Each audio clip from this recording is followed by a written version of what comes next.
Oliver Talk. Bem-vindo ao seu podcast de hoje.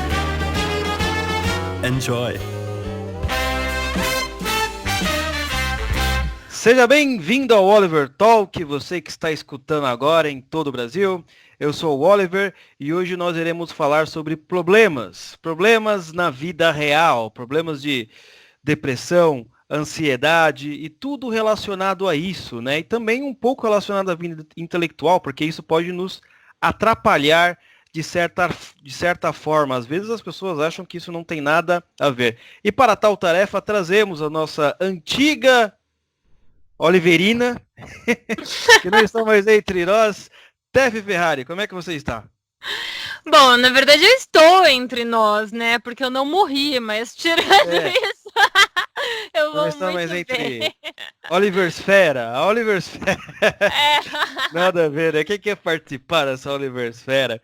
Exatamente. Como eu não sei se eu já disse uma vez, mas é bom lembrar para o ouvinte que naquela vez que nós apresentamos o podcast sobre trabalho, etc., eu falei um pouco do currículo da Tef, que se formou em psicologia no Mackenzie.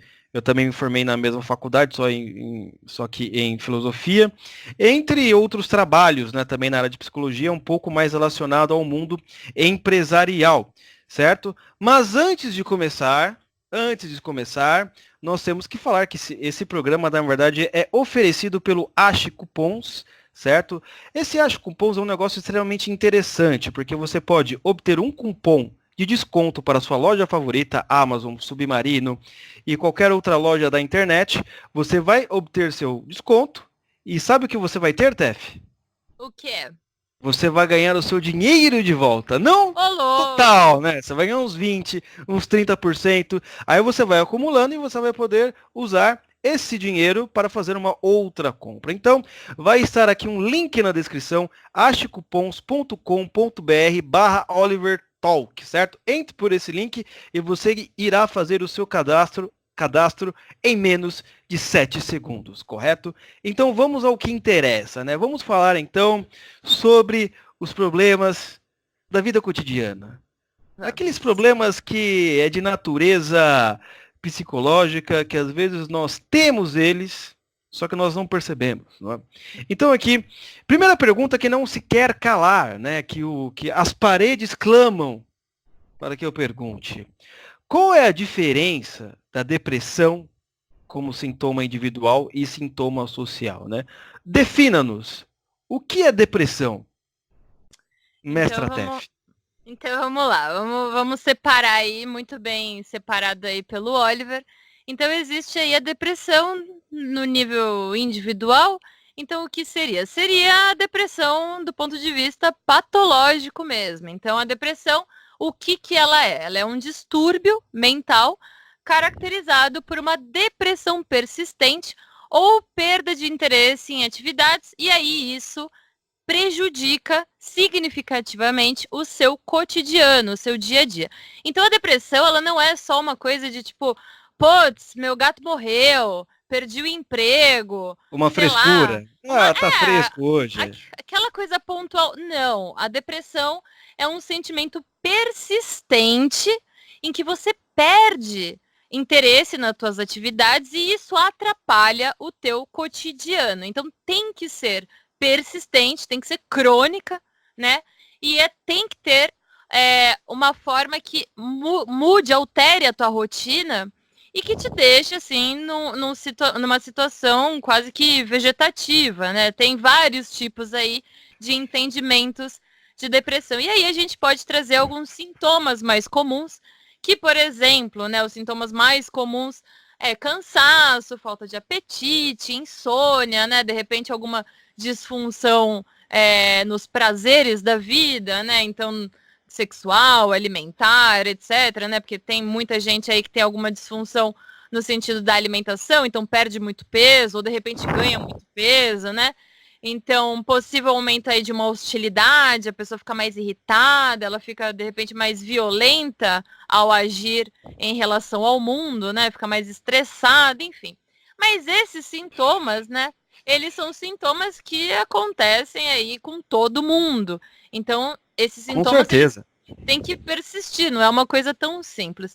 E daí, né, do ponto de vista social, aí o entendimento já é um pouco mais abrangente, né?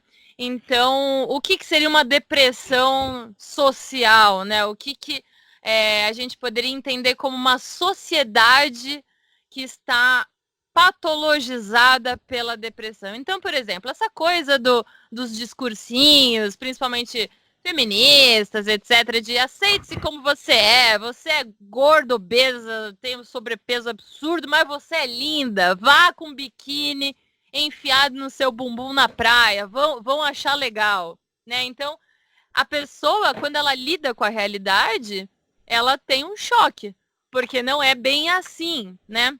Outra coisa, né, Lu?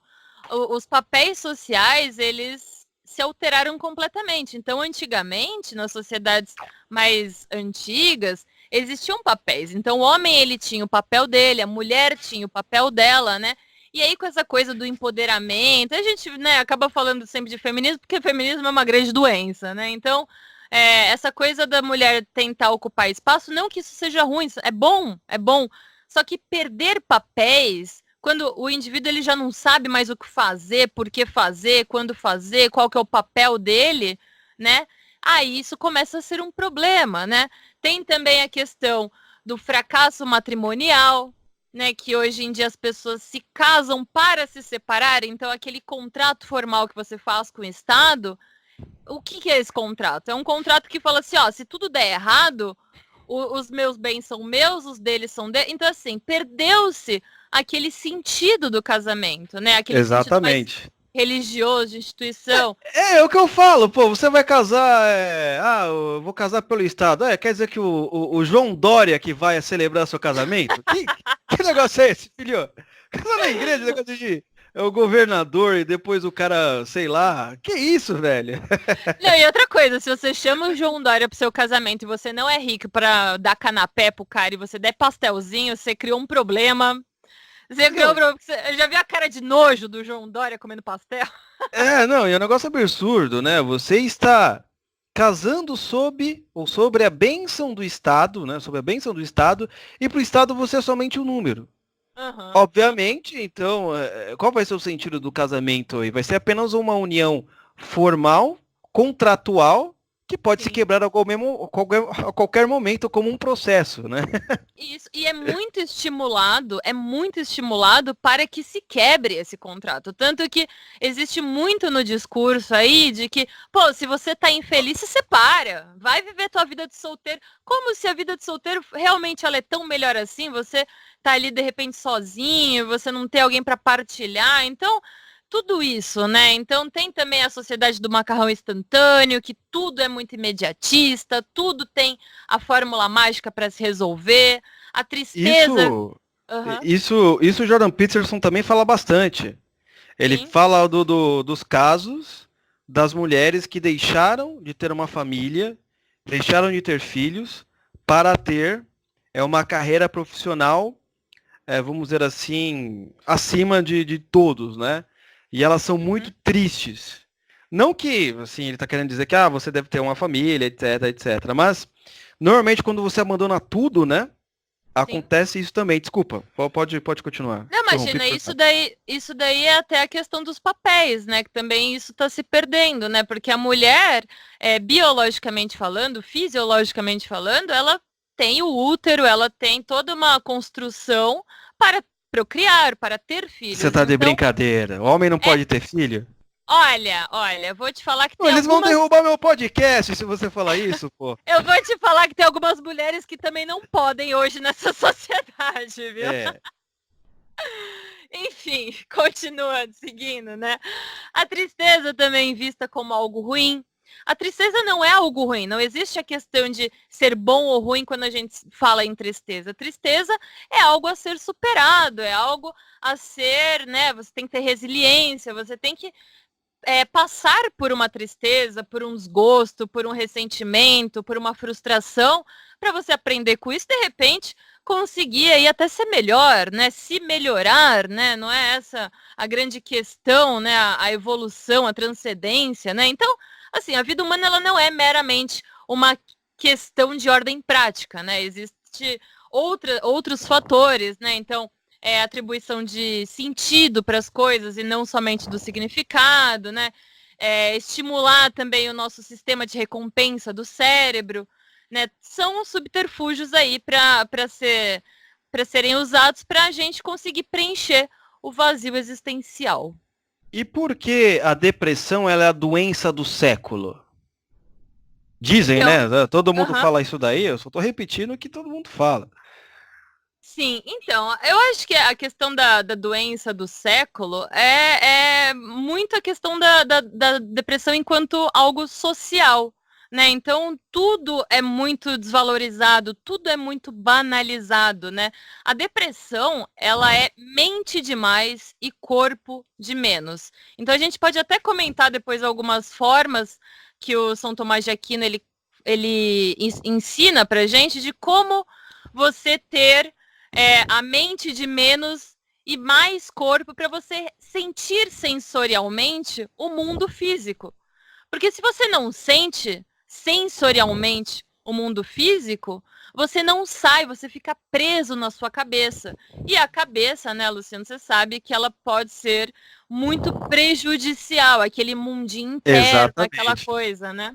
Isso que, vamos dizer, uma pessoa que não está depressiva, muitas vezes, quando ela está em um momento de alta efusividade emocional, em que ou está muito nervoso, muito bravo, não sei o quê, a mente já começa a imaginar coisas que não existem, né? Sim. Possibilidades etéreas. Imagine um sujeito nesse estado, Uhum, correto? uhum, E eu uhum. acho isso muito importante falar, porque muitas pessoas, elas às vezes vêm me procurar nesse estado que você está dizendo, com todos esses sintomas, e às vezes elas me perguntam, né, pô, mas eu tento ler e não consigo, eu tento fazer as coisas, sinto um desânimo, mas sabe, não é aquele desânimo de aquela preguicinha, é isso que você quer Uhum. dizer, né? Não é aquela preguicinha. São todos esses elementos que você está falando que muitas vezes o cara não consegue ter uma vida intelectual produtiva. E pior, Sim. quando quer ter, vai ler Nietzsche, ainda para entrar em depressão total. Não, vou ler Nietzsche aqui. Aí começa a ler aqueles Quando autores ele chorou. existencialistas, que a vida não tem mais sentido, que o mundo é só moléculas. Aí É. já era, aí já era. Aí um passo assim para não ter mais esperanças. Mas beleza. Nós apresentamos aqui então elementos, ou melhor, sintomas pelas quais nós podemos perceber uma pessoa ou uma sociedade nesse estado depressivo, correto? Agora, Uhum. o que fazer quando você tem um problema na alma, né? Porque nós estamos falando aí de um problema físico, né? É um Sim. problema na alma do sujeito, né? Ou na psique, aí vai depender da sua, vamos dizer assim, da sua visão de mundo.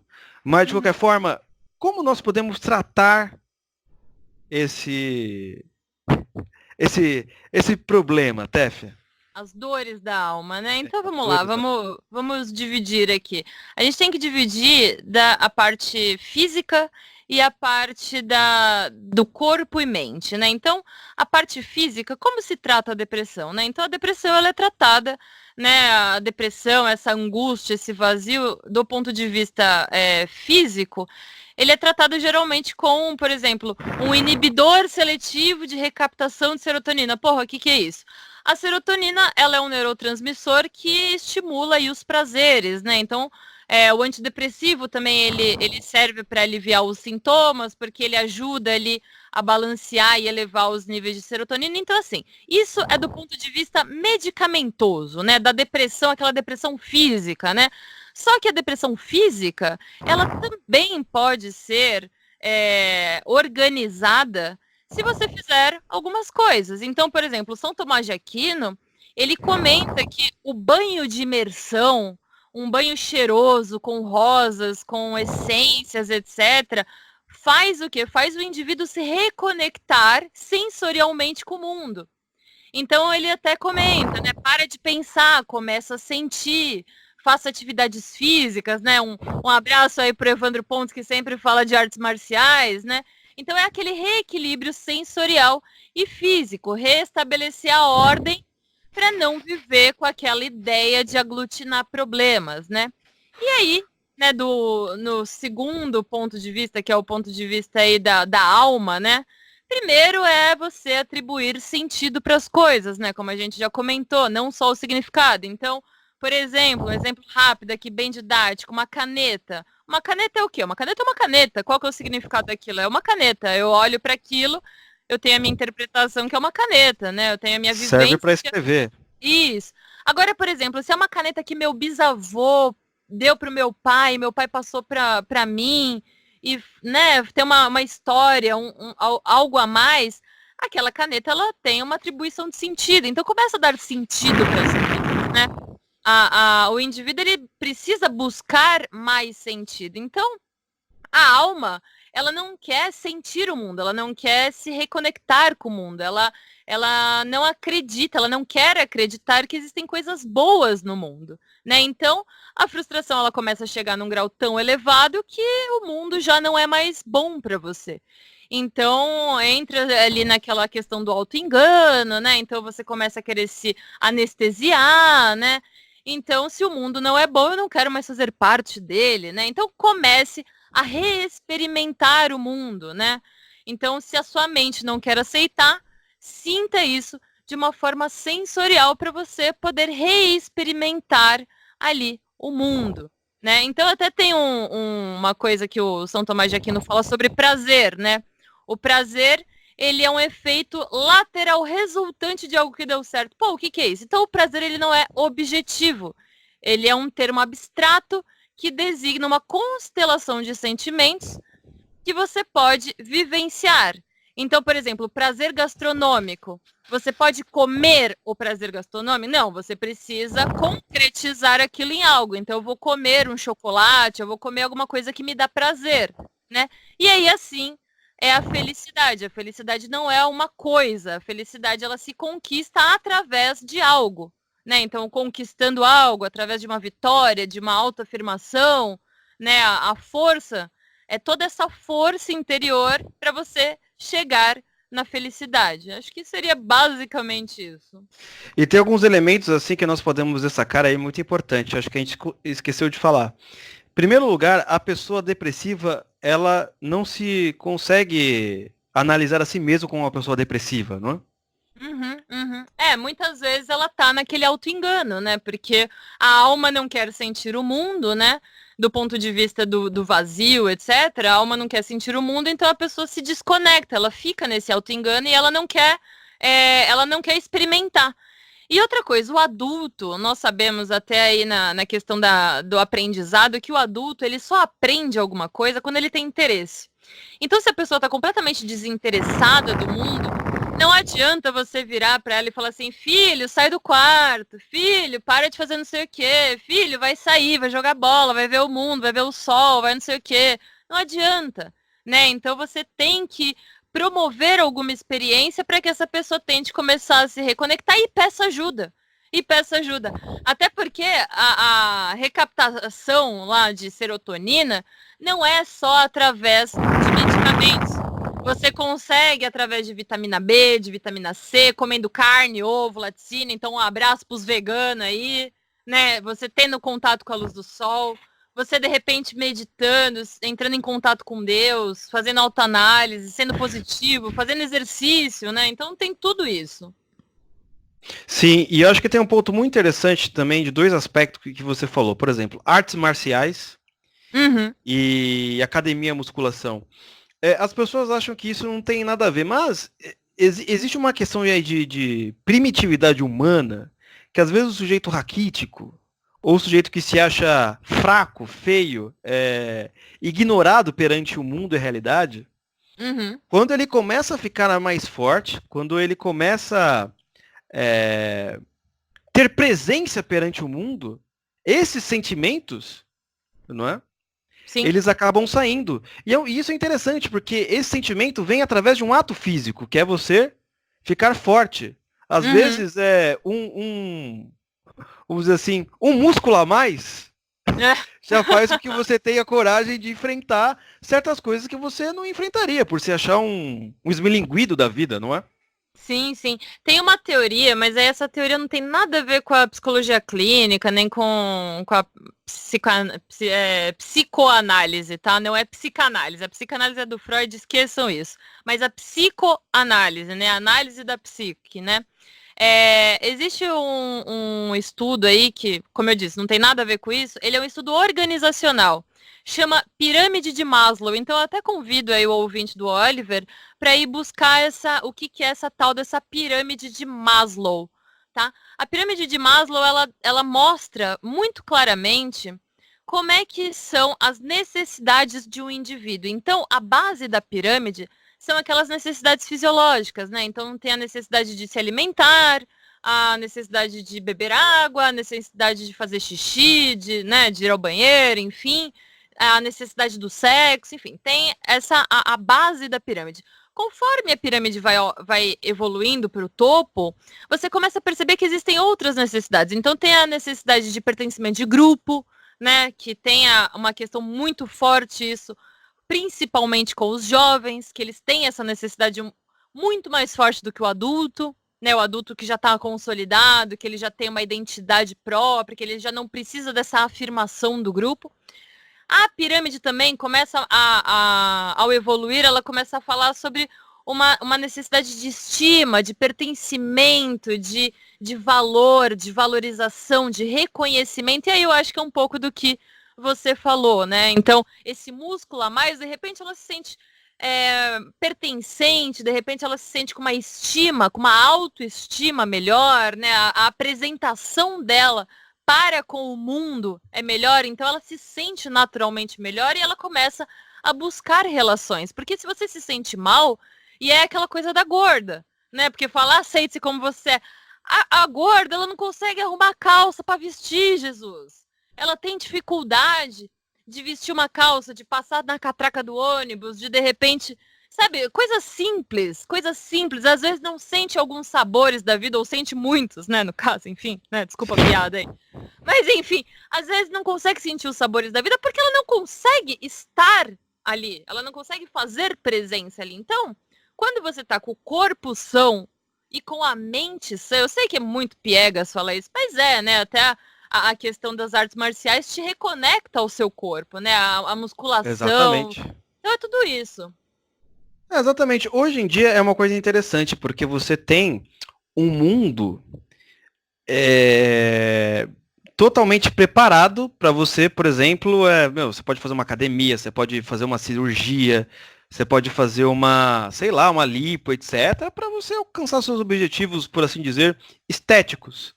Sim, Só que sim. também parece que cada vez mais as pessoas estão indo para o outro lado da situação, né? Não estou falando daquele gordinho, por exemplo, que não se importa, sabe? É o gordo legal. Aquele, né? Tipo Cartman e tal. O que não é militante. O obeso que não é militante. Não é? E você tem um mundo, né? Que às vezes você pode já buscar toda essa aparência e muitas vezes o sujeito ele não busca. Não é? Por às vezes vários motivos, mas nós estamos falando aqui por motivos psicológicos mesmo, né? Então você pode ver, no mundo violento que nós vivemos, às vezes o sujeito ele tem medo até de sair do quarto dele. Sim. Uma arte marcial o ajudaria muito. Não é para ele sair batendo em todo mundo, claro que não, mas para ele saber que ele é suficientemente bom para quando vier algum problema, ele vai conseguir defendê-lo. Ele vai conseguir defender a si mesmo e defender a sua família e os seus, correto? Sim, sim. E tem também a questão da disciplina, né?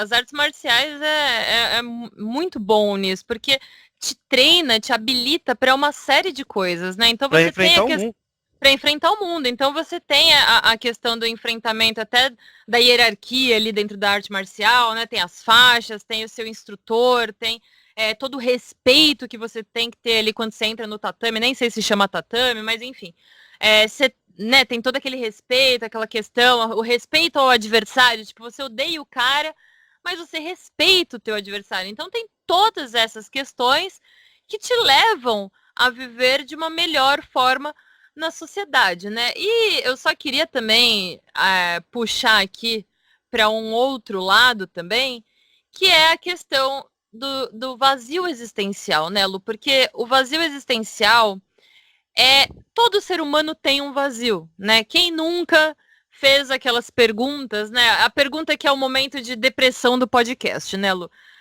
Quem sou eu? O que eu estou fazendo aqui? Qual é o meu objetivo no mundo? Para que eu vim? Por que eu existo? Por que eu tô aqui? Já tô mal, já tô mal. Mas assim, por que fica mal? Fica mal porque você tem um vazio que não está preenchido, né? Você tem uma sensação de que a vida não tem propósito. Então, buscar este propósito na vida, buscar se reconectar. Então, eu sempre falo, quando eu falo sobre vazio, quando eu falo sobre propósito, essa coisa de conexão, é a primeira aula do Olavo, sempre falo sobre isso, o necrológico. Então, não é o que eu quero ser, não é o engenheiro, o médico, o advogado, não é isso. É quem eu quero ser, né? Como eu quero ser lembrado, né? Qual que é a figura que eu quero deixar, qual é o meu legado, o que eu posso fazer de diferença. Então, assim, vazio existencial, a melhor forma de se preencher, pelo menos para mim, eu não sei para as outras pessoas. Eu realmente sou uma psicóloga capenga nisso, porque eu não sei. Mas para mim, o vazio existencial é preenchido com a presença de Deus. Então, eu acredito que para preencher esse vazio, para você se reconectar, para você ter um propósito na sua vida, para você começar a buscar, né? Você precisa ter aí uma questão que você se conecte com o divino, com algo que você consiga elevar, né? Não só entender os papéis, né? Entender o que você veio fazer, ter o protagonismo, né? Que também é outra coisa super piegas, né? Seja protagonista da sua própria vida. Vamos acabar o podcast com essa frase motivacional, sabe? Então é isso, né? Então a felicidade, ela não é o princípio ativo da vida. A felicidade, ela é um resultado acidental de algo concreto que você buscou. Então, preencha isso com algo divino, algo elevado, algo que transcende. Glória a Deus, irmãos. Escutamos aqui o testemunho da irmã Tef. Amém? Amém? Pode bater palmas. Qual que o cara fala lá da igreja? É pra ficar de pé, igreja? Mas é muito interessante isso daí, porque isso é verdade. As pessoas querem buscar a felicidade. Não é? Ela quer sempre encontrar a felicidade ou no emprego, ou no trabalho, ou no namorado, ou no, sei lá, no parceiro ou qualquer coisa. Isso assim, nós estamos falando de, também, vamos dizer assim, psicólogos cristãos, a psicólogos que não são cristãos. Outro exemplo é que a gente está tendo uma temporada de podcast sobre Jordan Peterson, e é bom usá-lo também aqui como, fazer um gancho. Ele também falou a mesma coisa, ele chocou a plateia. Ele falou, o casamento não traz felicidade. Ou melhor, o casamento não é para você ser feliz. Para você ser feliz, você vai fazer outra coisa. Sei lá, vai buscar Deus. Né? Mas uma pessoa normal, ela não consegue te trazer toda a total felicidade que você busca. Né? Óbvio que também não é inverso aqui, né? Não é que ele está falando também que já que o casamento não é para você ser feliz, você vai ser infeliz. Não, ele está querendo dizer que a felicidade total você não encontra nas coisas materiais. Você encontra nessa parte metafísica, né? No sentido, que nem fala o Viktor Frankl, né? Em busca do sentido para sua vida. Inclusive eu estava lendo o livro aqui, né, do psiquiatra. Ele é. De onde ele é mesmo? Da Alemanha, da Polônia? Esqueci. Isso aí, eu sei que ele é judeu. Mas isso é muito interessante também, a busca pelo nosso próprio sentido, que traz um vazio totalmente essencial para a nossa vida. E vamos lá então, né? Vamos lá. Esse assunto ele é muito interessante, porque nós vivemos na era, né? Na era do macarrão instantâneo, como você mesmo disse. E para nós continuarmos aqui, nós já falamos sobre a busca da felicidade, falamos sobre o preenchimento do vazio existencial. E assim, eu quero que você fale agora algo importante, tá? Acho que a galera vai perceber. Como você percebe uma pessoa depressiva? Como você percebe talvez, porque às vezes a pessoa que é depressiva, ela não consegue perceber isso, não é? Uhum, é. É. Então, do ponto de vista físico, nós temos aqueles sinais, né? Aqueles sinais costumeiros. Então, a pessoa, ela evita, de repente, um contato social, né? A pessoa está sempre muito cansada, ela dorme muito, né? E por que ela está sempre muito cansada e dorme muito? Porque ela não quer viver, né? Ela não quer que o dia renda, ela não quer aparecer, ela não quer sair do quarto. Tudo fora, né? O quarto acaba sendo uma extensão do depressivo, né? Então, por que ele fica ali naquele mundinho? Porque aquele mundinho é a extensão dele, é tudo que ele conhece e é tudo que ele quer ter, né? Então, quando a pessoa começa a se reprimir muito, né? Ela começa a não ter mais interesse. Então, por que, por exemplo, o depressivo ele tem falta de apetite? Porque comer é algo gostoso. Além de saciar a fome, é gostoso. Pô, é bom comer. Tirando algumas comidas aí né, alguns tipos de comida, mas enfim, comer é gostoso. Então, falta apetite porque o depressivo ele não quer ter prazer, ele tem medo de buscar o prazer, porque tudo isso é muito agressivo para ele. Então, ele se sente até culpado de sentir prazer, né? O mundo é muito ruim para ele.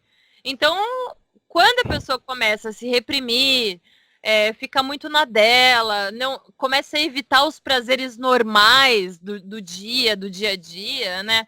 Ela fica mais hostil, etc. Esses são indícios, né, que podem ser um quadro depressivo. Aí depende da gravidade, né? Enfim, mas pode ser. Claro que estes sintomas podem ser também de pessoas chatas, né? Então a pessoa chata, ela Sim. tem todos esses sintomas. Mas assim, evite também diagnosticar as pessoas, né? Porque às vezes um diagnóstico mal feito acaba destruindo aí a vida da pessoa, mas isso daí seria o ponto de partida para você tentar e de repente reconectar essa pessoa, ver se ela... O que você recomendaria, por exemplo? Ela teria que procurar algum profissional? Teria que fazer o quê? Se ela sente que ela tem isso, óbvio que ela não pode se automedicar. Não é? Ah, vou lá no terreiro da Dona Zezé e ela vai passar uns espíritos aí. O que ela tem que fazer? Então, olha, eu não sou a melhor pessoa para indicar. Ah, então vai embora. Sentido... Então vai embora. Nem precisa, tá aqui. Se não dá solução, vai fazer o quê? Não. Eu ia falar sobre remédio, porque assim, eu não sou a melhor pessoa para ser positiva em relação a remédio. Eu Não, odeio remédio profissional, tal. Não, eu sei, entendi, profissionalmente, mas assim, por que eu não indicaria, por exemplo, num primeiro momento, um psiquiatra? Porque eu sei que quando você indica um psiquiatra, a primeira coisa que ele vai fazer na vida dessa pessoa é entuchar ela de remédio, né? E assim, a depressão, a dor da alma, esse vazio, nada disso é preenchido por remédios. E os remédios, eles, na verdade, eles são anestésicos da dor. Então você deixa de sentir o mundo, ou seja, você até piora aquele quadro, né? E outra coisa, este tipo de patologia, de psicopatologia, não é uma dor de cabeça, porque a dor de cabeça, se você sente dor de cabeça na China, no Brasil, na China é mais complicado porque pode ser coronga, né? Mas enfim, se você sente uma dor de cabeça no Alasca, no Brasil, em Júpiter, você toma ali o seu remédio para dor de cabeça e isso é sanado, né? Então assim, as dores da alma, as patologias da alma, elas não são sanadas por medicamentos. Então, sinceramente, eu preferiria que a pessoa, de repente, procurasse uma ajuda de um psicólogo e sempre avaliando muito bem, porque o psicólogo, ele tem linhas, né? Então, as linhas nem sempre se adequam ao seu problema. Então, tem o cara lá da psicanálise, tem o cara lá do Jung, tem o cara do Lacan, tem o cara do behaviorismo, né? O Olavo até... Tem que tomar cuidado com esses aí. O Olavo, ele até comenta que no Brasil a gente aprende psicologia, mas só tem duas linhas, que é o psicanalista e o behaviorista. Tipo, todo o resto é completamente ignorado na faculdade e eu sou prova viva disso. Né? A logoterapia, né, também, do próprio Viktor Frankl, é totalmente ignorada, né? Então, tudo isso é muito ignorado, né? Então, existem várias outras alternativas dentro da psicologia. Não necessariamente só psicólogos podem fazer terapia. Na verdade, outras pessoas são capacitadas para serem terapeutas. Elimine coaches da sua vida, não vá procurar coaches, porque isso não dá muito certo. Eu não sou o seu guru, hein? Nossa, olha. Não, peraí. Tem uma injustiça aí. Eu acho o seguinte, você tem razão, mas eu acho que você está falando, como toda pessoa fala, o normal da maioria. Os 3%, esses são difíceis de achar. Né? Aqueles 2% que faz o trabalho correto. Eu mesmo conheci, eu não vou falar, né? Mas conheci ninguém conhece, tá? Não, eu vou falar aqui, mas ninguém conhece, ninguém nunca ouviu falar, né? Mas assim, aquela coisa, né? Fez o curso, parece que você faz em 2 semanas, não é? Um negócio assim, ou 4 meses, tipo, um negócio assim. Aí não, tal, eu sou coach. Como assim? Sim.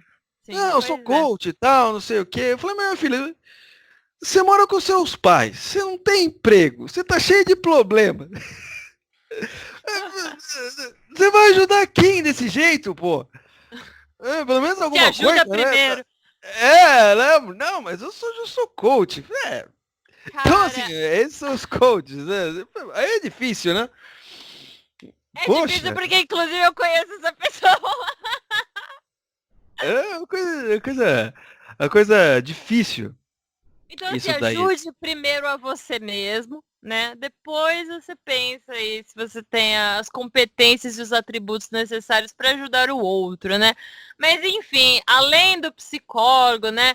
Procure também, de repente, algo que transcenda, né? Algo que você se anime, né? Algo que te dê prazer, que te dê felicidade. De repente, procure aí uma igreja que faça sentido para você.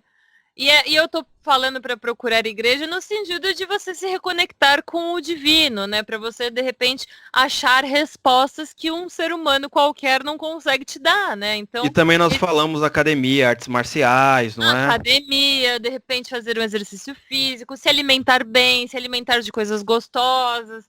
Então, essa recaptação aí de serotonina, você pode fazer por várias formas, né? E formas que não são necessariamente medicamentosas, né? Então, acho que este seria o caminho da felicidade. Então, eu preciso, antes da gente finalizar aqui, certo?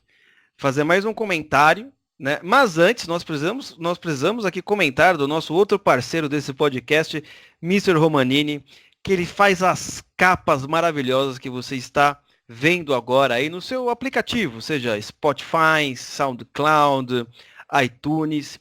Ele que faz essas capas e, pelo que você percebeu, é muito bem elaborada. Logo, portanto, ele também tem uma loja de camisetas, que é a Speak Up Império, que você vai encontrar aqui na descrição desse podcast. Você vai entrar lá, tem várias camisetas, tem canecas dos brasileirinhos, camisetas religiosas, assim, são coisas totalmente fabulosas, incríveis, que vai tirar você dessa depressão maldita, correto, Def? Correto. E a loja de camisetas é Wake Up. É, Wake Up. É o aplicativo. É o aplicativo, correto. Agora é o seguinte, vamos ler aqui esse texto do Olavo para finalizar, que ele fala sobre a própria timidez dele. Né? Vamos ler aqui e você faz o comentário em cima. Beleza. Olavo de Carvalho, em 20 de fevereiro de 2016. Nunca fui tímido por natureza, mas entre os 20 e os 20 e poucos anos tive um período de timidez porque estava com todos os dentes estragados. Não tinha dinheiro para consertá-los, parecia um mendigo e julgava que a coisa mais sensata a fazer com a minha cara era escondê-la. Por isso compreendo perfeitamente o fenômeno da timidez. Ela tira você da corrente da vida e o espreme num canto escuro onde tudo só acontece em pensamento e nada se realiza. Ela esmigalha oportunidades como se fossem minhocas em que você pisa no caminho. Ela afasta você do que você quer e povoa a sua vida de tudo que você não quer. Da timidez à depressão e da depressão ao ressentimento, o caminho é bem curto.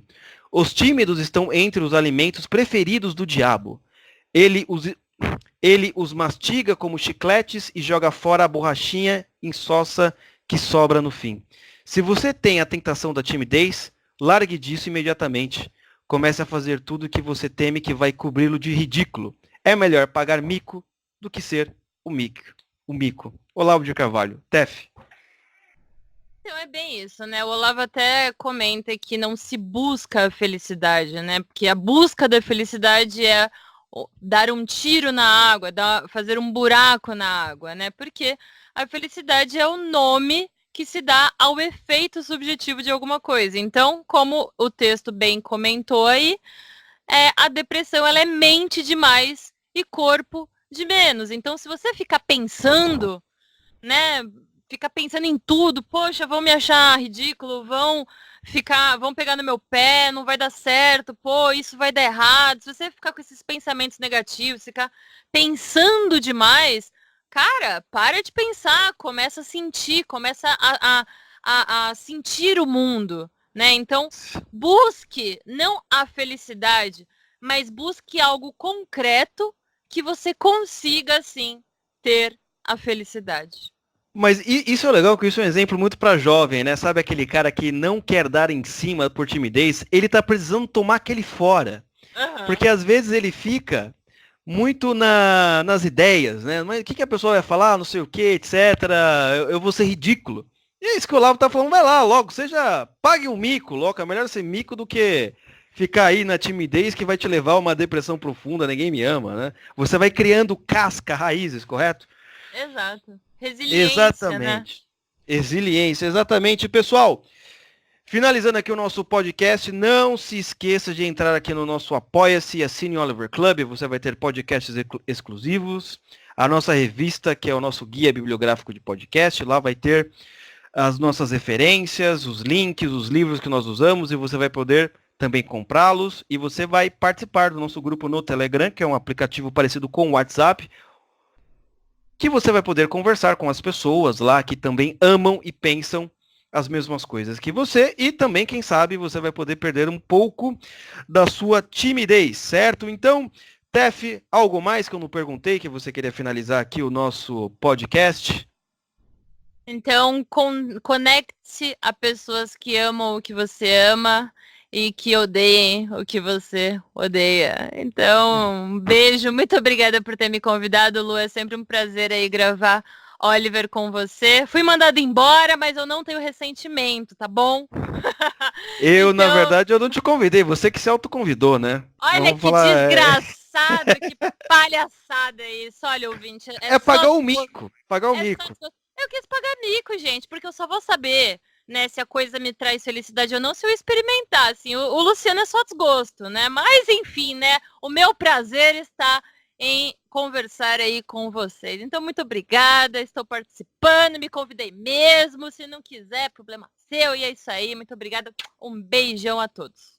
Um beijo, forte abraço, Tef, também para você, meu amigo ouvinte, um abraço e até a próxima semana. Fui! Me segue nas redes sociais. Segue nas redes sociais, Tef Ferraris e o Oliver Talk também, eu sempre esqueço dessa parte. E eu sou o chefe dessa bagaça aqui, não sei nada. @Tef_Ferrari, Tef com 2 Fs. Me segue lá no Twitter. No Instagram, no Insta e tal. É isso aí, um forte abraço e um beijo na alma. Falou! Oliver Talk. Este é o fim do seu podcast. Muito obrigado.